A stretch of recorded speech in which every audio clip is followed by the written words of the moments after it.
온갖 트집을 다 잡으면서 보증금을 안 주려고 하는 임대인들이 많은데, 그럴 때는 고민하지 마시고 이렇게 하시면 됩니다.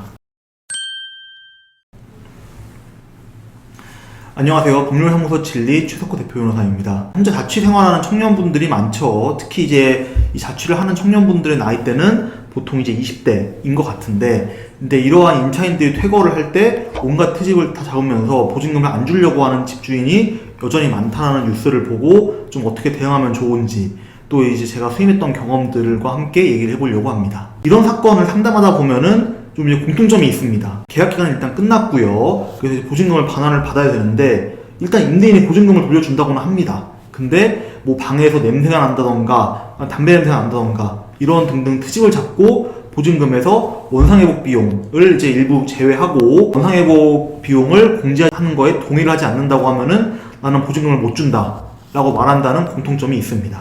물론 이제 여기서 임대차 계약서를 쓸 때에는 당연히 임차인이 퇴거를 할 때 원상회복을 하고 나갈 의무가 있다 보니까 이제 요거를 근거로 뭐 청소비, 뭐 이제 사람을 부르는 비용, 요런 등의 원상회복 비용을 줄 거를 임대인이 요구를 하고요. 그래서 이로 인한 피해 액수는 50에서 200 정도로 좀 다양하다고 합니다. 물론 이제 정말 개판으로 써가지고 청소비를 공제를 한다 이런 거면은 좀 모르겠는데, 담배를 피지도 않는 사람한테 담배 냄새가 집에서 나니까 보증금을 못 주겠다, 원상회복 비용을 달라, 이렇게 하는 경우도 있으니까 굉장히 억울한 경우도 있죠. 그렇다면은 이러한 원상회복 비용을 공제할 거를 요구하고 여기에 동의하지 않으면은 보증금을 못 주겠다 라고 하는 임대인을 상대로는 어떻게 대응을 하면 좋을까요? 2014년도, 15년도만 해도 임대인이 이렇게 보증금을 못 주겠다 라고 버텼을 때 임차인이 임대인을 상대로 보증금 반환을 청구를 해도 법원에서는 나중에 정말 보증금을 늦게 준다고 해도 지연이자를 붙이지 않는 경우가 좀 많았다고 합니다. 근데 2018년도, 19년도쯤 되면서부터는 법원에서는 임대인의 보증금 반환 의무는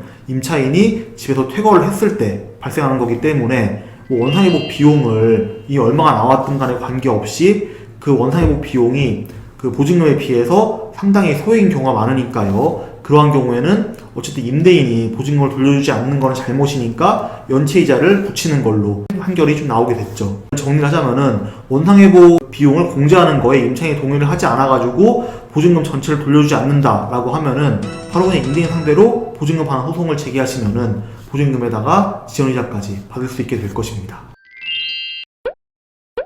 소송이 걸린다고 했을 때 그 하자보수 비용을 공제해야 되는데 임차인이 동의를 하지 않아가지고 보증금을 주지 않았습니다 라고 임대인은 당연히 이렇게 주장을 하겠죠. 이러한 주장이 있다고 하더라도 어쨌든 임차인이 퇴거를 했다고 하면은 보증금 반환 의무는 생기는 것이고요. 특히 전체 보증금의 액수에 비해서 임대인이 주장하는 하자보수 비용의 액수가 지나치게 적다. 예를 들어서 뭐 보증금은 1억 원인데 하자보수 비용이 뭐 2%, 3%인 2,300밖에 안 됐다라고 하면은 그거를 이유로 전체 보증금을 주지 않는 거는 권리남용이다라고 봐가지고 법원에서는 지연이자를 붙이려고 하겠죠. 그렇기 때문에 임대인은 보증금에 대해서 연 5%, 그 다음에 소송을 걸린 이후부터는 연 12%의 이자를 부담하는 불이익을 당하게 될 것이고요. 또 이제 소송을 하는 과정에서 집주인이 어쨌든 하자보수 비용을 얘기한다라고 하면은 집주인은 이제 그런 비용이 요구되는 하자가 실제로 있다는 점, 그리고 그 하자를 치유하기 위해서 정말 그 비용이 필요하다는 점, 요거를 이제 증명을 해야 되거든요.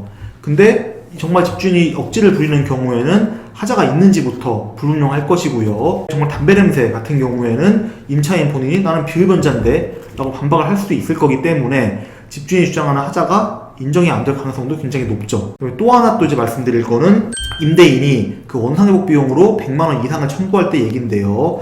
보통 이제 제가 소송을 해보면서 보니까 집이 있을 때 그 집을 원상회복하는데 100만 원 이상이 들어가는 경우는 거의 보지 못했거든요. 아파트였는데 윗집에서 누수가 발생해가지고 한 방에 천장이 주저앉은 적이 있었습니다. 근데 이때도 원상회복 비용이 80 정도밖에 안 나오더라고요. 물론 이제 몇 년 지났으니까 물가 상승률도 있겠지만은 결국에는 정말 천장이 내려앉고 이런 정도가 될 때나 원상회복 비용이 100만 원을 넘어갈 것이기 때문에 이제 임대인이 주장하는 원상회복 비용이 좀 100을 넘어간다라고 하면은 어느 정도 소송을 통해서 그 비용을 줄일 수 있을 것이다 라고 보는 것도 좋을 것 같습니다.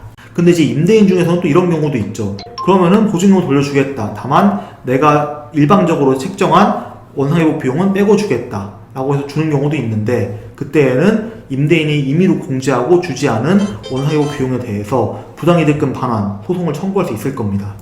다만 이제 이 소송 같은 경우에는 그 청구 금액이 상대적으로 적기 때문에 좀 변호사의 도움을 받기에는 좀 힘들 것이고, 아울러 소송을 통해서 임대인이 주장하는 그 하자의 내용, 그 다음에 그 비용이 과다하게 책정되었다는 점, 이 점을 증명해가지고 못 받은 금액을 반환받을 수 있을 것 같습니다. 오늘은 청년 대학생들을 상대로 악의적으로 전세보증금을 일부 혹은 전체를 돌려주지 않는 임대인들한테 어떻게 대응하면 좋은지 설명드렸는데 도움이 되었기를 바랍니다.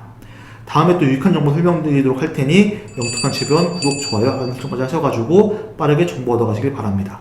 시청해주셔서 감사합니다.